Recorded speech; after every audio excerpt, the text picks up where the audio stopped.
శేషాద్రిపై సంతతి కొరకై అహోరాత్రములు తపస్సు చేసే నరకేసరి కేసరి కుల సతి కడుపు పట్టగా జనించినాడొక అసమాన బలోద్ధతుడు సంయుతుడు అంజనాసుతుడు పవననందనుడు.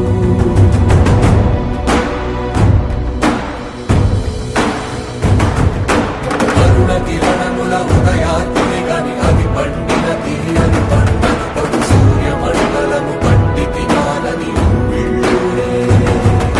దేహం నాటున రవి మరుగై జగము చీకటై